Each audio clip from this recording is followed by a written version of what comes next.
কিছুক্ষণ আগে আমরা জানতে পারছি যে ইসরায়েলের প্রাইম মিনিস্টার বেঞ্জামিন নেতানিয়াহু উনিও বলেছেন যে আমরা সিজফায়ার মানব। অন গ্রাউন্ড মানছে কিনা ঠিক বলতে পারছি না, কারণ আমাদের মতো সাধারণ যারা দেশ, মানে যারা এই যুদ্ধের মধ্যে সরাসরিভাবে জড়িয়ে নেই, কিন্তু যদি এই খাড়িগুলো বন্ধ হয়ে যায় বা ওয়ার্ল্ড ওয়ার লেগে যায় তাহলে আমরাও ডিস্টার্বড হয়ে যাব। হরবরাতে সব কিছু আগে করেছি, আমি করেছি করতে গিয়ে উনি একটু ঘেঁটে দিয়েছেন। দেখুন, কিছু কথা পরিষ্কার করে বলি। প্রথম কথা, ইরান কত ভয়ঙ্কর অস্ত্র ব্যবহার করতে পারবে যেটা আমেরিকার কাছে নেই। কার্যত ভিক্ষা চাইছিলেন নাকি ট্রাম্প, মানে এরকমই কথা ইরানের পক্ষ থেকে বলা হচ্ছে, এবং সেই জন্যই নাকি যুদ্ধবিরতির প্রস্তাব দিয়েছিলেন তিনি। এটা তো ইরানের পক্ষ থেকে বলা হচ্ছে। ইসরায়েলের এয়ার ডিফেন্স সিস্টেম নিয়ে কিন্তু প্রচুর গর্ব ছিল, কিন্তু সেই এয়ার ডিফেন্স সিস্টেমকে এড়িয়ে কি করে ইরান এতগুলো হামলা, এতগুলো হানা করতে পারছে ইসরায়েলের ওপরে, সেটা যদি একটু বুঝিয়ে বলেন। ট্রাম্পের ঘোষণার কয়েক ঘন্টার মধ্যেই দেখা গেল যে যুদ্ধবিরতি সমস্ত শেষ হয়ে গেল এবং তার সঙ্গে ইরান এবং ইসরায়েলের নতুন করে বোমাবাজি শুরু হলো। এই বিষয়টাকে কীভাবে দেখছেন? দেখুন, আমেরিকার রাষ্ট্রপতি ডোনাল্ড ট্রাম্পের কিছু হড়বড় করে অ্যানাউন্স করবার একটা শখ আছে। উনি আমাদের অপারেশন সিন্দুরের পরেও উনি সবার আগে আগ বাড়িয়ে জানিয়ে দিয়েছিলেন আমরা নাকি সিজফায়ার করেছি ভারত আর এবং উনি মধ্যস্থতা করেছেন, এবং ভারত সেটাতে হ্যাঁ বলেনি এবং আকারে ইঙ্গিতে এবং অন্য লোকের মাধ্যমে নাও বলেছে যে না, আমরা কেউ মধ্যস্থতা করিনি, পাকিস্তানের ডিজিএমও ফোন করেছিল তাই। এবার এইখানেও দেখা যাচ্ছে এই ঘটনারই আরেকটা রিপিট টেলিকাস্ট হলো, যেখানে উনি কালকে দুম করে সাইন করে দিলেন এবং অনেকগুলো ওনার যেটা সোশ্যাল মিডিয়া পোস্ট করেন উনি ট্রুথ বলে, ওটা ওনার নিজস্ব ব্যক্তিগত সোশ্যাল মিডিয়া অ্যাকাউন্ট, সেটাতে উনি প্রথমে করলেন যে ইরান আমাদের সেনা ঘাঁটিকে অ্যাটাক করেছে কাতারে এবং অনেক ধন্যবাদ ইরানকে, অ্যাটাক করবার আগে আমাদের জানিয়ে দিয়েছিল, ফলে আমাদের ক্ষয়ক্ষতি হয়নি। 14টা মিসাইল এসেছিল, 13টা মিসাইল আমরা উপরেই ধ্বংস করেছি এবং একটা মিসাইল যেহেতু দূরে যাচ্ছিল ছেড়ে দিয়েছি। এবার যাক, ইরানের রাগ ঝেড়ে দিয়েছে ইরান, এবার আশা করি শান্তির কথা বলবার জন্য ইরান প্রস্তুত হবে। এটা প্রথম টুইট দেন। তারপরে উনি টুইট দেন যে আমাদের ক্ষয়ক্ষতি হয়নি এবং কাতারেরও কোনো মানুষের ক্ষয়ক্ষতি হয়নি। তারপরে উনি একটা টুইট দেন যে সব নাকি টোটাল সিজফায়ার হয়ে গেল, কমপ্লিট অ্যান্ড টোটাল সিজফায়ার। এবার এই টুইটটা যেটা দিচ্ছেন উনি দুটো অন্য দেশের বিহাফে, সেই দেশগুলো কোনো টুইট কিন্তু তার অনেক ঘন্টা পরে অবধি দেয়নি, বা টুইট দিয়েছে বা কোনো সরকারি মেসেজ আসেনি। তার জন্য আমরা সারা বিশ্ব আর কি অনেকক্ষণ তাকিয়েছিল যে কে কি বলে। এবার ওনার আপনি যদি একটু পর্যালোচনা করেন, যেটা উনি এই সিজফায়ার ডকুমেন্ট বলে উনি ওনার ট্রুথ বলে যে সোশ্যাল মিডিয়াতে পোস্ট করেন, তার ভাবখানা হচ্ছে যে পৃথিবীবাসী সবার শান্তি হয়ে গেছে, যুদ্ধবিরতি হয়ে গেছে, এবং উনি একটা অ্যানাউন্স করেন যে প্রথম 6 ঘন্টা, এখন থেকে 6 ঘন্টার মধ্যে টোটাল যুদ্ধবিরতি, তারপরে 6 ঘন্টা অবধি, মানে এমন একটা ভাব যেন ইসরায়েল অ্যাটাক করতে পারবে আর 12 ঘন্টা পর্যন্ত, এবং তারপরে 24 ঘন্টার মধ্যে সব কিছু ঠান্ডা হয়ে যাবে। এখানে উনি একটা কনফিউশন ক্রিয়েট করেছেন, কারণ 6 তারপরে আবার 24 ঘন্টা। তো সেই ফাঁকে ইরান ইসরায়েল যে ঠিক আছে এখনও তো সময় আছে 6 ঘন্টা 12 ঘন্টা বলে নিজেরা একে অপরকে খুব মিসাইল দেখেছে। এবং পরের দিকে দেখলাম যে জানা গেল যে কাতারের মধ্যস্থতায় ইরানের মেসেজ এলো যে না, আমরা সিজফায়ার মানব। এবং একদম শেষ দিকে এই কিছুক্ষণ আগে আমরা জানতে পারছি যে ইসরায়েলের প্রাইম মিনিস্টার বেঞ্জামিন নেতানিয়াহু উনিও বলেছেন যে আমরা সিজফায়ার মানব। অন গ্রাউন্ড মানছে কিনা ঠিক বলতে পারছি না, কারণ একটু আগে ডোনাল্ড ট্রাম্পকে ইন্টারভিউ করলো মিডিয়া। উনি হেলিকপ্টারে উঠছিলেন, ন্যাটোর আজকে মিটিং আছে, তার জন্য উনি প্লেন ধরবেন তার জন্য।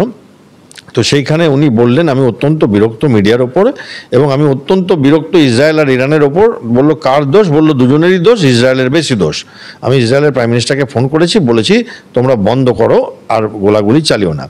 এইখানে এসে থমকে দাঁড়িয়ে আছে ব্যাপারটা। তার মানে হয়েছেটা কি, দুটো দেশের মানুষদের বলা উচিত ছিল, যেমন আমাদের ক্ষেত্রে হয়েছিল, আমরা কিছু বলবার আগে উনি বলে দিয়েছিলেন, এখানেও তাই হয়েছে। এবং দুটো দেশের মানুষ আলাদা আলাদাভাবে তাদের মতো করে বুঝেছে এবং তাদের মতো করে কাজ করেছে।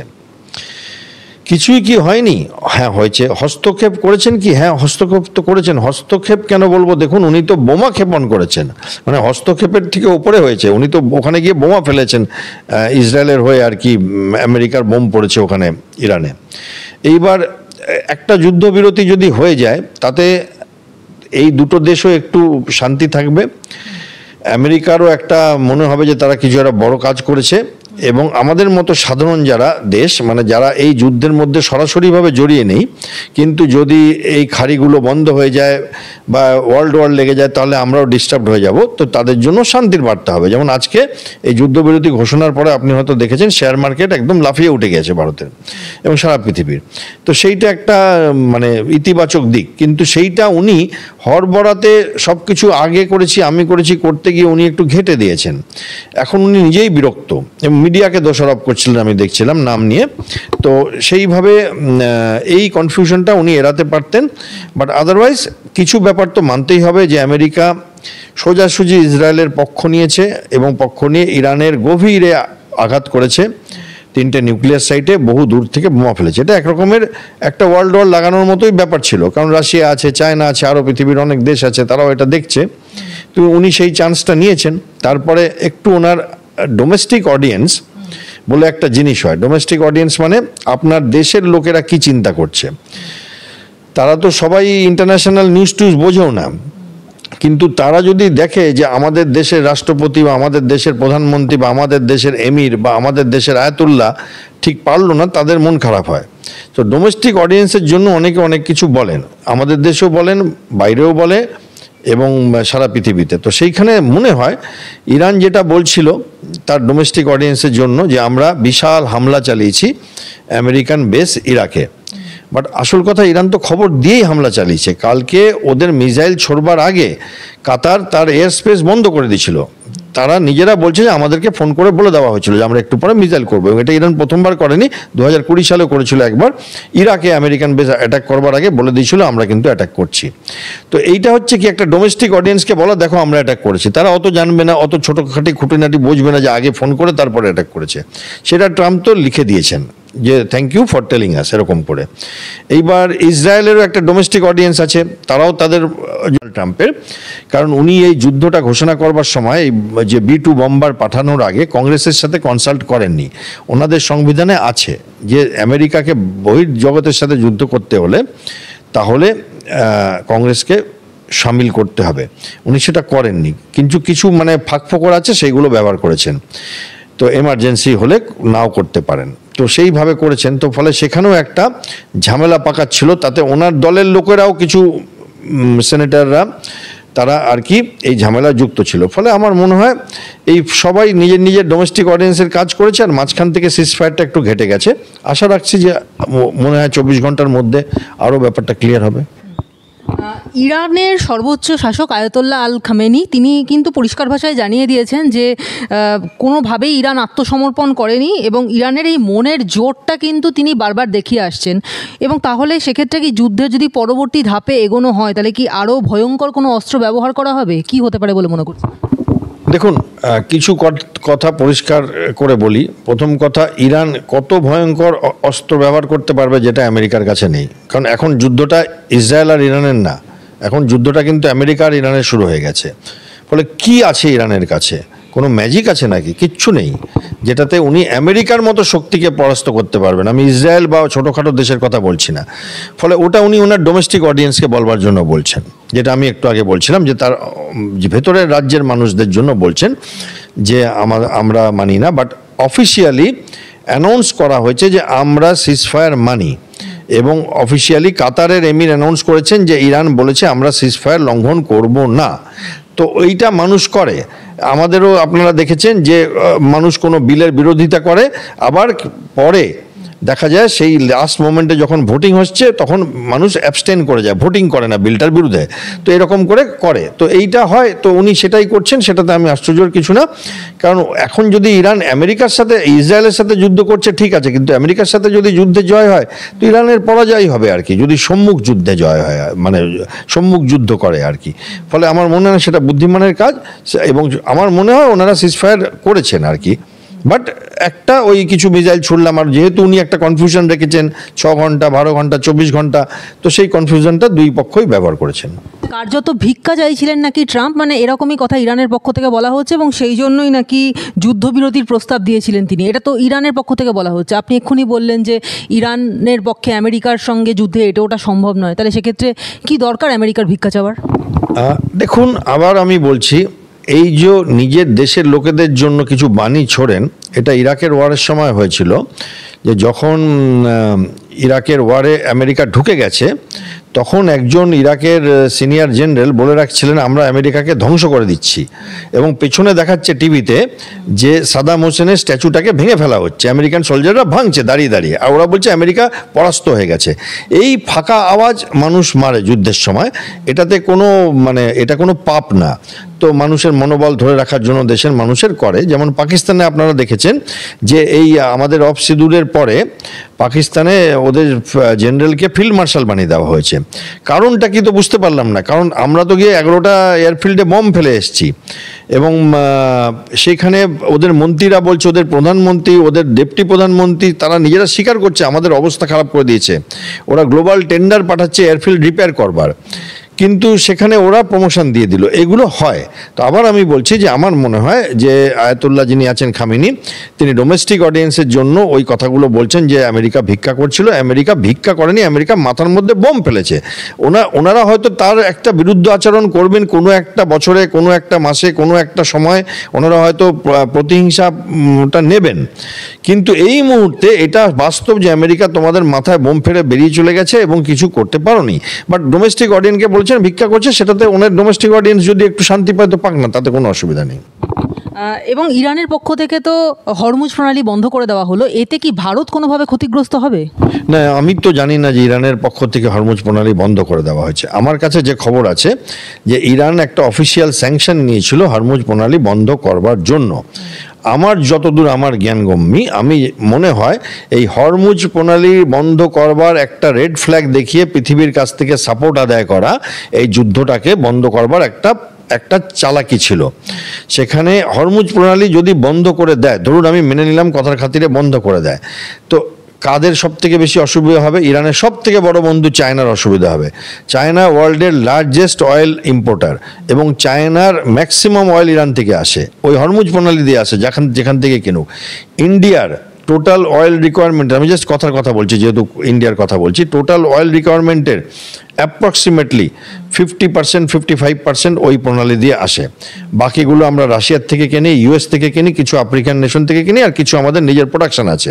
ইন্ডিয়ান গভর্নমেন্টের 1 মাসের মতো রিজার্ভ আছে, মানে তেলের দাম বাড়লে বা ঘাটতি সংকুলন হলে ইন্ডিয়ান গভর্নমেন্ট বুঝতে দেবে না আমাদের সিটিজেনকে। সেখানে হরমুজ প্রণালী বন্ধ করে দেওয়াতে সবার আগে চায়না বলেছে এই কথাগুলো আপনারা চিন্তা করবেন না, চায়না অফিসিয়ালি বলেছে, এবং ওরা বন্ধ করেনি। বাট কালকে যদি একটা কথাবার্তার টেবিলে বসা হয়, এই হরমুজ প্রণালী একটা বড় বার্গেনিং চিপ বলি আমরা, যে আমরা বার্গেনিং করব যে ওইটা আমরা শান্তি রাখবো, তোমরা আমাদেরকে এই দাও, সেটা ফেয়ার এনাফ, সেটা ঠিক আছে। এই মুহূর্তে কিন্তু আমার কাছে খবর নেই যে হরমুজ প্রণালী বন্ধ হয়েছে, সব নর্মাল চলছে। ইরান বনাম ইসরায়েলে তো যুদ্ধে দেখা যাচ্ছে যে আমেরিকা নিজেকে যুদ্ধে জড়িয়েই ফেলেছে এবং ইসরায়েলের পক্ষ নিয়েই যুদ্ধ করছে, তাহলে সেক্ষেত্রে এখানে তো অন্যান্য বিভিন্ন দেশও একের পর এক জড়িয়ে পড়তে পারে। তাহলে সেক্ষেত্রে আপনি এক্ষুনি বললেন যে ইরানের সবথেকে বড় বন্ধু হলো চীন, সুতরাং চীনের অবস্থানও স্পষ্ট হয়ে গেল। আর রইল বাকি একটা বিরাট বড় শক্তি, সে হলো রাশিয়া। রাশিয়া কোন পক্ষে তাহলে যুক্ত হতে পারে? দেখুন, রাশিয়া সম্পূর্ণরূপে ইরানের পক্ষে আছে। গতকাল মস্কোতে ইরানের ফরেন মিনিস্টার ছিলেন, এবং সেখানে রাশিয়া বলেছে আমরা তোমাদের নিউক্লিয়ার টেকনোলজি দেব, এবং রাশিয়ার 200 জন নিউক্লিয়ার সায়েন্টিস্ট 3 দিন আগে অবধি ইরানে বসেছিল, এবং ইরান আশ্বস্ত করেছিল তোমাদের সায়েন্টিস্টরা সব ঠিক আছে, চিন্তা করতে হবে না, এবং সেখানে কোনো সন্দেহ নেই। কিন্তু রাশিয়া মিলিটারি পাঠানো, যুদ্ধ বিমান পাঠানো, সেইটা রাশিয়াও করবে না, চায়নাও করবে না, অন্তত আমি তো আশা করছি না। কারণ রাশিয়া নিজে একটুখানি অকুপাইড আছে ইউক্রেন নিয়ে, এবং দ্বিতীয় কথা হচ্ছে যে এই অয়েলের বাজার যদি ঝামেলা হয় তো রাশিয়ার খুব লাভ হবে, রাশিয়া অনেক অর্ডার পাবে অয়েলের, কারণ অল্টারনেটিভ সোর্স। আর চায়না কোনোদিনই কারো হয়ে অস্ত্র উঠাবে না। চায়না, আমি মানে প্রায় হলফ করেই বলতে পারি যে চায়নার সেই রকমভাবে, চায়না যেটা ভালো বোঝে ব্যবসা আর নিজের স্বার্থ, সেটাই স্বাভাবিক। চায়না অন্য দেশের যুদ্ধে জড়াবে না সোজাসুজি, মানে প্ররোচনা দেবে, অর্থ সাহায্য করবে, টেকনোলজি দেবে, দরকার হলে কিছু অ্যাডভাইস দেবে, কিন্তু নিজের যে ইউএস যেমন 3টে ব্যাটেল স্ট্রাইক গ্রুপ ঘুরছে জাহাজপত্র নিয়ে, ফাইটার এয়ারক্রাফট নিয়ে, সেরকম করে কিছু পাঠাবে না। আরেকটা বিষয় যে ইরানের পক্ষ থেকে কিন্তু জানানো হয়েছে, মানে অফিসিয়ালি এটা বলা হলো যে তাদের যে নিউক্লিয়ার ঘাঁটিগুলো নষ্ট করা হয়েছে সেগুলো রিপেয়ার করা হবে, কিন্তু তার মানে এটা নয় যে তারা তাদের নিউক্লিয়ার গবেষণা বন্ধ করে দেবে, এটা কিন্তু পরিষ্কারভাবে বলা হলো। সুতরাং একদিকে একটুখানি থমকে গেলেও একেবারে যে তাদের যে বিষয়টা নিয়ে যুদ্ধ শুরু হয়েছিল ইসরায়েলের পক্ষ থেকে, সেই বিষয়টাকে যে তারা একেবারেই উড়িয়ে দিচ্ছে না, সেটা কিন্তু স্পষ্ট হয়ে গেল। তাহলে তো এই যুদ্ধ জিয়ে থাকবে। হ্যাঁ, দেখুন, একটা বড় বিতর্ক হচ্ছে। একদল লোক বলছে ওই B-2 বম্বারগুলো বম ফেলেছে বটে, বাট ইরানের নিউক্লিয়ার যেটাকে বলি সেটাকে ক্ষতি করতে পারেনি। ইরান নিজেও সেটা বলছে, রাশিয়াও সেটা বলছে, এবং আমেরিকা বলছে না সম্পূর্ণরূপে ক্ষতি করে দিয়েছে। আমার ব্যক্তিগত মতামত যে ইরানের ক্ষতি তো হয়েছে ইনফ্রাস্ট্রাকচারে, বাট এনরিচড ইউরেনিয়াম আমার মনে হয় ইরানের ঠিকঠাকই আছে। কারণ না হলে তো লিক হয়ে যেত, আমরা জানতে পারতাম। রেডিয়েশন লিক হয়নি, সেটা ইন্ডিপেন্ডেন্টলি সৌদি আরবিও কনফার্ম করেছে, IAEA কনফার্ম করেছে।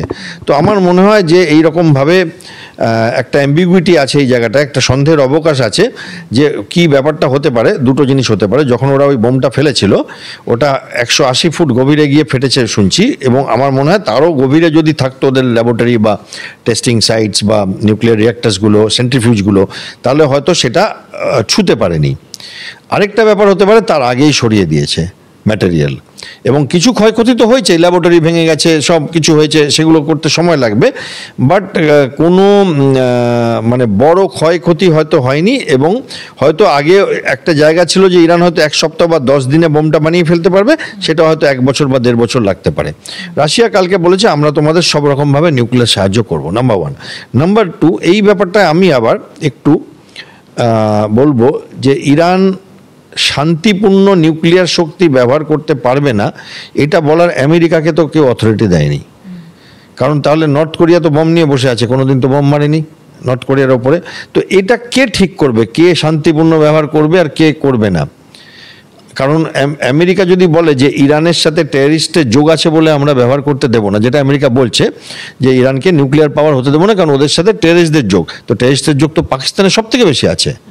আমেরিকার সব থেকে বড় শত্রু ওসামা বিন লাদেনকে কোথায় পাওয়া গেছে? পাকিস্তানে, আর্মি হেডকোয়ার্টারের পাশে। তো সেইখানে কি করে এটা বলতে পারে? লস্করে তয়বার হেডকোয়ার্টার পাকিস্তানে, জৈশে মোহাম্মদের হেডকোয়ার্টার পাকিস্তানে। রিসেন্টলি সিরিয়াতে যার মাথার উপরে কয়েক মিলিয়ন ডলার ঘোষণা করা হয়েছিল, তার সাথে তো ট্রাম্প গিয়ে করমর্দন করে এলেন। তিনি এখন দেশের প্রধান।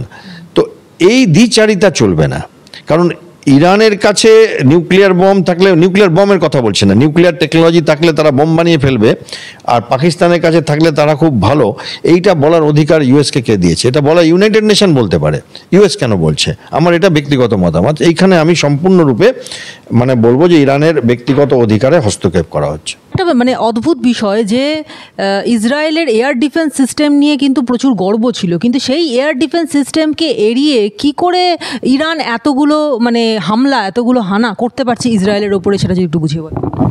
দেখুন, যে কোনো দেশের এয়ার ডিফেন্স সিস্টেম বলতে আমরা যেটা বুঝি যে কোনো উপর থেকে উঠতে উঠতে কিছু এলে সেটাকে আমরা প্রজেক্টাইল বলি। এই প্রজেক্টাইলগুলোকে দেশে পৌঁছে কোনো ক্ষতি করবার আগে ধ্বংস করে দেওয়া, এটাকে এয়ার ডিফেন্স বলে। এবার এই এয়ার ডিফেন্সের অনেক স্তর থাকে। একটা হচ্ছে বহু দূর থেকে, যখন মানে আমাদের দেশ থেকে ধরুন 1000 কিলোমিটার দূরে আছে, 700-800 কিলোমিটার দূরে আছে, মিসাইল আসছে, আমরা জানি আমাদের দেশে আসছে, তো আমরা এমন মিসাইল পাঠালাম ওখানেই ধ্বংস হয়ে গেল। আরেকটা আছে যে কাছাকাছি এসে গেছে তখন, আরেকটা আছে যে একদম মাথার উপরে এসে গেছে তখন। বাট এইগুলো কোনোটাই 100% সাকসেসফুল হয় না।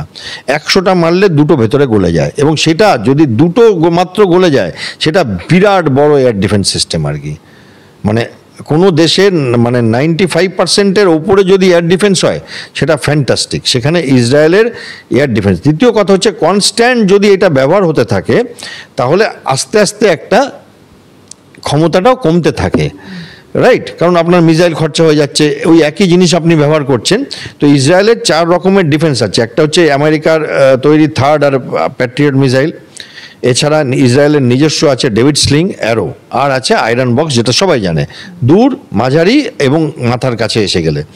এইগুলোর মধ্যে ম্যাক্সিমাম ওরা ধ্বংস করেছে। ধরুন ইরান 700টা মিসাইল ছুঁড়েছে, তো ধরে নিন 600টা ধ্বংস হয়েছে, বাট 100টা তো পড়েছে।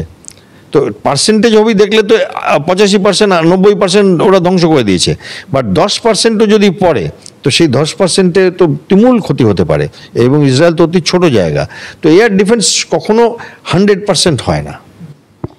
একটা শেষ প্রশ্ন করব, যে এটা পাকিস্তানের বিষয়ে, যেহেতু আপনি একটু আগে বলছিলেন যে সমস্ত সন্ত্রাসবাদী হেডকোয়ার্টার্সগুলোই পাকিস্তানে, সেখানে দাঁড়িয়ে বিলাওয়াল ভুট্টো জারদারি, পিপিপি, পাকিস্তান পিপলস পার্টির তিনি এখন প্রধান, তিনি একটা মানে বক্তব্য রেখেছেন যাতে বিশ্বযুদ্ধ ব্যাপারটা একটা হাসির খোরাক হয়ে উঠেছে। যে তিনি বলছেন পাকিস্তান বারবার নাকি সন্ত্রাসবাদের শিকার হয়েছে, পাকিস্তান নিজে কখনো সন্ত্রাসবাদকে প্রশ্রয় দেয় না, বারবার সন্ত্রাসবাদের শিকার হয়েছে পাকিস্তান, এবং সেই সন্ত্রাসবাদের শিকার হয়ে তার মা, তিনিও কিন্তু মারা গেছেন। এটা আমরা জানি যে তার মা, বিলাওয়াল ভুট্টো জারদারির মা, তিনি কিন্তু পাকিস্তানের প্রধানমন্ত্রী ছিলেন, কিন্তু তিনি বোমায় উড়ে গেছিলেন। তো সেখানে দাঁড়িয়ে তিনি বলছেন যে পাকিস্তান কখনো সন্ত্রাসকে সাপোর্ট করে না, কিন্তু পাকিস্তান সন্ত্রাসের শিকার হয়, নিজেদেরকে একটু বেচারা দেখানোর চেষ্টা করলেন। এবং তার সঙ্গে আবার এই হুমকিটাও দিলেন ভারতকে, যে ভারতের যে কটা, এই যে সিন্ধু জলচুক্তি ভারত বাতিল করে দিয়েছে, এবং অমিত শাহ রিসেন্টলি বলেছেন যে সিন্ধু নদের থেকে সমস্ত খাল কেটে রাজস্থানে পাঠানো হবে। সেখানে দাঁড়িয়ে তিনি কিন্তু পরিষ্কার করে বলেছেন যে সমস্ত নদীর জল, 6টা নদীর জলই আমরা নিয়ে আসবো, দেখি কিভাবে আটকায় ভারত। কি বলবেন এই বিষয়ে? প্রথম কথা, কে বলছে বিলাওয়াল ভুট্টো? বিলাওয়াল ভুট্টো কে? যার দাদুকে পাকিস্তান আর্মির লোকেরা ফাঁসি দিয়েছিল, যার মা বোম ব্লাস্ট হয়ে মারে, এবং সেটাও লোকে বলে যে পাকিস্তানের ভেতরের লোকেরাই করেছে। তো উনি ওটাই বলছেন যেটা সেনাবাহিনী চাইবে। এবার উনি হচ্ছেন সিন্ধের থেকে জিতে আসা সিন্ধের মানুষ, এবং পাকিস্তানের পাঞ্জাব প্রভিন্স থেকে জলটা এসে সিন্ধে গিয়ে তারপরে সমুদ্রে চলে যায়। এবার এই সিন্ধের কাছে জল আস্তে আস্তে, এমনিতেই যখন চুক্তি বাতিল হয়নি তখনও অনেক কমে যায় ফ্লোটা, সিন্ধু নদীর জল। কারণ বাকি দুটো নদী, যে ওপরে 6টা নদী, তো তার মধ্যে 3টে ভারতের রাইট ছিল সম্পূর্ণভাবে, আর 3টে ওদের রাইট ছিল। তো ওই 3টে নদী গিয়ে সিন্ধু নদীতে মেলে, ইন্দাস রিভার যেটা বলি, এবং তারপরে ওটা বয়ে চলে প্রথমে পাঞ্জাব, তারপরে সিন্ধে, তারপরে সমুদ্রে। এবার এই সিন্ধে অবস্থা সব থেকে খারাপ হচ্ছে এটাতে। তো উনি গলাবাজি করছেন এবং উনি যুদ্ধের ঘোষণাও করেছেন। এবার এটা ওই রকম, যে একটু আগে আপনি যেটা বললেন যে ডোনাল্ড ট্রাম্প ভিক্ষা চাইছিল, ইরান বলছে, তো সেই রকমই আর কি, ফাঁকা আওয়াজ। ভারত তো এগুলো করে না, ভারত তো একটু চুপ থাকে এইসব ব্যাপারে। বিলাওয়াল ভুট্টোকে এত সিরিয়াস নিলেন আবার কোনো নেওয়ারও দরকার নেই, কারণ উনি হচ্ছেন, মানে আপনি যদি একটু ইন্টারনেটে দেখেন, ওনার নামে যত মিম বানায় পাকিস্তানের লোকেরা, আর কারো নামে বানায় না। ঠিক আছে, ওভারঅল পাকিস্তান একটু খারাপ জায়গায় আছে। আদারওয়াইজ যেহেতু আপনি পাকিস্তান নিয়ে কথা বলছেন, ভারতের সঙ্গে তো ধরছি না, কারণ পাকিস্তানকে ভারত যে কোনো দিন দরকার হলে বুঝে নেবে, বুঝে নিয়েওছে। কিন্তু আমি বলছি ওভারঅল, কারণ পাকিস্তানকে বাধ্য করেছে আমেরিকা একরকম ভাবে ইরানের বিরুদ্ধাচরণ করতে একটুখানি, সেটাতে। এবং যে ডোনাল্ড ট্রাম্প ইরানের ওপর বোম ফেলেছে, সেই ডোনাল্ড ট্রাম্পকে Pakistan government Nobel peace prize দেওয়ার জন্য রিকমেন্ডেশন করেছে নোবেল কমিটিকে। পাকিস্তানের জনগণ বলছে এটা ফেরত নাও, তোমরা ভুল করেছো। পাকিস্তানের প্রচুর চাপ আছে নিজেদের পলিটিক্যাল স্ট্যান্ডটাকে হটাবার, এখন তারা ফেসে গেছে। তো এটা ভালো হয়েছে আমাদের জন্য। এবং আমি পাকিস্তান নিয়ে আর খুব বেশি কিছু বলতে চাই না, কারণ পাকিস্তানের সঙ্গে ভারত যতগুলো যুদ্ধ করেছে তো পাকিস্তান হেরেছে, আর একটা যুদ্ধে তো সই করেও লিখে দিয়েছে যে আমরা হারলাম। বাকিগুলো তারা মানে না। বাট কারগিলে কি হয়েছিল, যে যুদ্ধটার পরে দেখা গেল যে রাষ্ট্রপতি হয়ে গেলেন পারভেজ মুশারফ, আর পালিয়ে গেলেন ওদের প্রধানমন্ত্রী। আমাদের তো কিছু হয়নি, যিনি প্রধানমন্ত্রী ছিলেন তিনিই ছিলেন। তো কে জিতেছে বুঝতেই পারা যাচ্ছে। তো এবার এগুলো আমি ধর্তব্যের মধ্যে নিচ্ছি না, এতটা সিরিয়াসলি নিচ্ছি না। বাট পাকিস্তান এখন একটু স্ট্র্যাটেজিক্যালি ফেসে গেছে।